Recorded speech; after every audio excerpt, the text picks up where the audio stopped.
Yes, hello once again. Welcome back to your favourite classic dirt bike TV channel. And if you're into your old vintage and classic off-roaders, then you've certainly come to the right place to take a look at them, because we do have a quite good selection of old crossers here on my video channel. Now, if you're a brand new subscriber to CDB TV, welcome aboard, and thanks for taking the time to take a look at my content, because in the coming weeks and months we do have some very interesting machines to feature here on my video channel.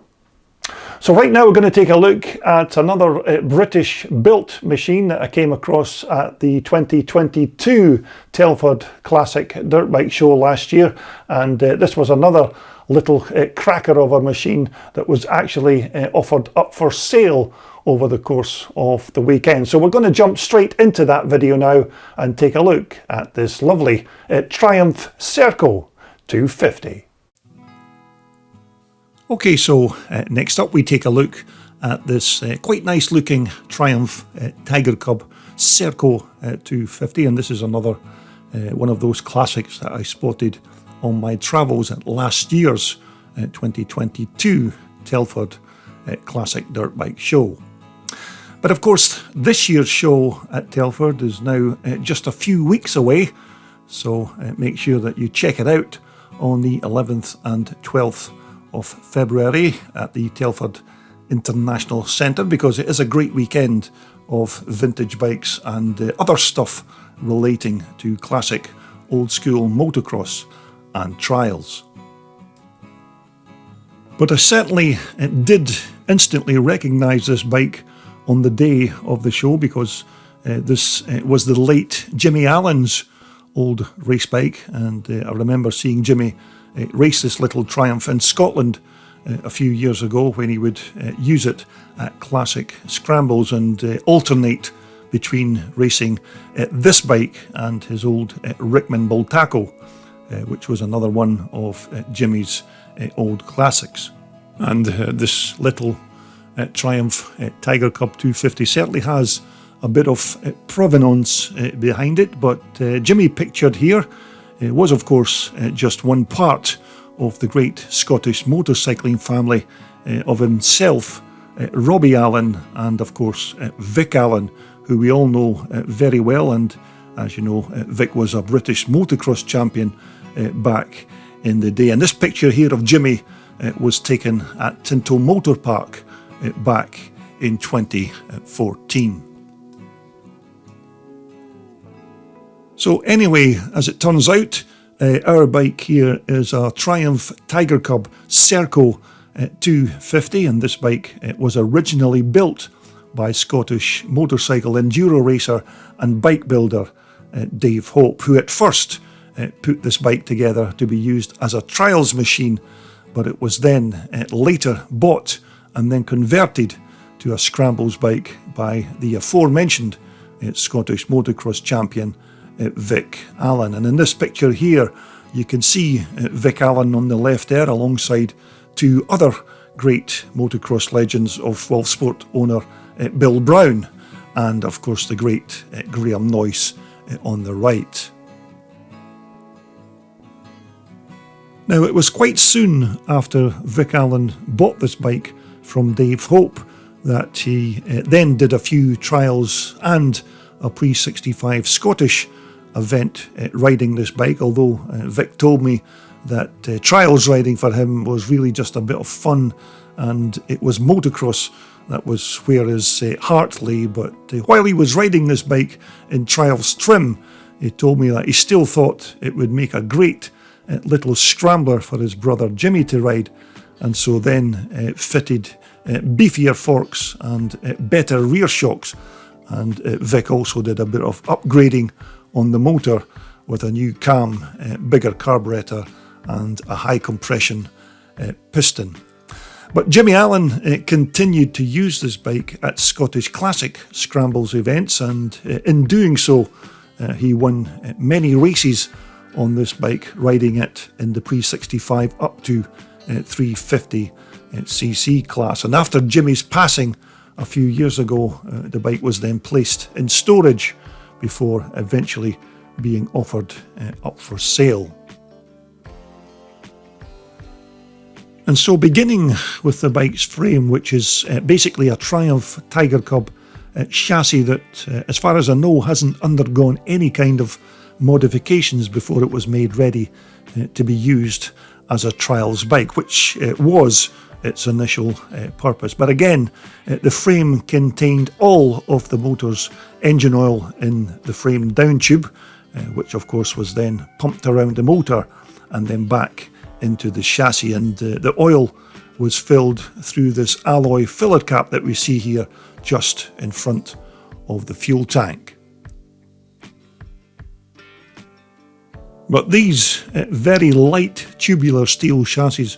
were almost perfect for use as a trials bike or lightweight scrambler, because usually these were strong enough to cope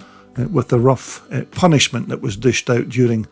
off-road events. And if they did suffer any kind of cracks or breakages, then these were usually easy enough to repair.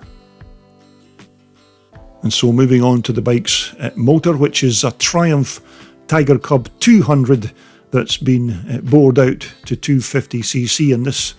work was all done initially by Serco back in the day, who at that time supplied upgraded parts and engine services for these motors. But as far as I'm aware, that Serco franchise are no longer around in the UK, but they were a quality company when they supplied all these parts and engine services. But other than the upgrades that I've already mentioned that were done by Allan, the motor still has its stock 4-speed gearbox, and it now has modern electronic ignition. Now, the flywheel was another part that was upgraded by Serco when they first put the engine together, and when Allan changed the motor for Scrambles racing, he then bolted on this bigger Amal concentric carb and a modified camshaft as well. Now, the air filter housing was just a simple alloy part that had an old school wire gauze type filter inside that you could simply remove and then wash with petrol before reusing it once again. But again, that's what made these Tiger Cub 200 motors so popular, not only back in the day but even now here in these modern times, because these were a very good rugged 4-stroke power plant that was relatively light and quite reliable, which made them ideal for trials or classic scrambles events. And of course, the plus side is that spare parts for these engines are still in plentiful supply. But these little 4-banger 200s are never going to pull your arms out of the sockets when you snap that throttle back, because they were pretty docile power plants that only threw out, I think it was around the 10 horsepower mark, which is another reason that riders loved them when they were doing classic trials or other off-road events. And in terms of maintenance and regular servicing, these were a very good engine for your average rider to work on. Now, once again, this exhaust pipe on our Serco Cub 250 motor is the original pipe that was made when Dave Hope first put the bike together, but it was just a simple straight through pipe with a made up silencer tailpiece at the rear, which, as you can guess, kept the decibel tone of this engine to a respectable level. Now, soon after Allan was finished using this bike as a trials machine, and just before he then handed the bike to his brother Jimmy to use as a scrambler, Vic took the insides out of these Tiger Cub forks and then replaced them with a set of Bultaco stanchions, but he kept these original Tiger Cub outer parts, and the replacement Bultaco inners would be much stronger and certainly better suited for its use as a classic scrambles bike. But the bike's front and rear brakes are the stock original Tiger Cub old school drums, which as you can see are not massive stoppers, but then again this wasn't a heavy bike, so these would be more than adequate to slow our little Triumph down. But also at the back we had a decent sized rear drive sprocket, so as we could just get the gearing absolutely right for that 4-speed Serco engine.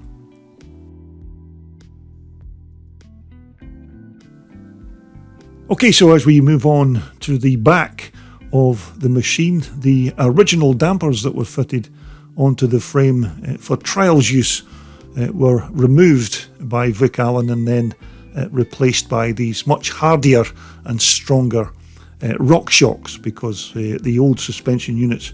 would have been just about next to useless to use on a scrambles track. So Vic thought that these UK manufactured units would be much better suited to those bumpy and rough scrambles racetracks. But the bike's fuel tank is still the same steel fuel cell that you would have found on any kind of Triumph Tiger Cub back in the day, but this one here has been given a brand new paint job to fit in with the rest of the bike's green theme, and the tank also came complete with its Monza style locking fuel cap on the top as well. And certainly not the most comfortable of seats on an off-road bike, but as far as I know, this is still the original seat that Dave Hope bolted onto the bike when he first built it as a trials machine. But even so, it still looks comfier than some of those excuses for seats that I've seen on other trials or scrambles bikes. Although we seem to have a decent set of controls on our Cub 250 with a modern pair of rental handlebars there and a decent set of Magura levers as well. And of course an engine kill switch, which is a mandatory requirement when you're racing classic dirt bikes at some Scottish race meetings. But again, a decent gasser throttle twist grip to help you control that relatively adequate 10 or so horses that are waiting to be unleashed from that Cub 250 engine. Although there's certainly been some nice bits and pieces bolted onto our Allan Tiger Cub, like this nice chain tensioner and guide, which all help to keep the correct amount of slack and tension in that final drive chain. Although for a bike that began its life as just a simple run-of-the-mill Triumph Tiger Cub 200 road bike, which was then rebuilt for trials use by the great Dave Hope, this little racer has certainly added some history to its life along the way, having been raced by those two legendary motorcycling brothers of Jimmy and Vic Allan, which again all adds more provenance and prestige to this very nice little trials scrambler. And as to which year of manufacture this bike's based on is another mystery, and even Vic Allan, who changed it from its original trial spec to a scrambler, still didn't even know what year it was from, but my guess is that it's from the early 1960s, when these Tiger Cubs were in their motorcycling prime. And while this bike was just sitting here at the 2022 Telford Classic Dirt Bike Show, the current owner of the bike was selling it for just £4,950, which I thought was a bit of a bargain at that time, considering the people that were involved in putting the bike together and then converting it into this little scrambler. But for me, if it was my bike, I certainly just hold on to it because after all, it was built by a legendary racer and then converted and raced by an ex-British motocross champion before he handed it over to his racing brother to carry on the legacy of this very interesting machine. And that is the kind of history that money just can't buy. Well, there you have it. I do hope you enjoyed having a look around that lovely little Triumph Serco 250, another little rare machine. And whether that bike actually got sold over the course of the weekend, I'm not entirely sure, but it was a lovely looking little British made bike.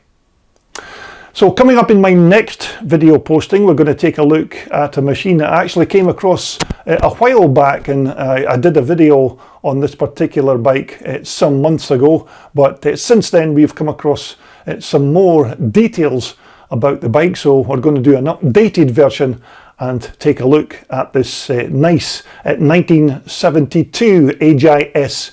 500. Now this was a prototype bike that was built by Norton Villiers Triumph before the company went into liquidation, and this is an extremely rare bike and the only one of its kind on the planet. So we'll be taking a look at this HIS when we return to CDB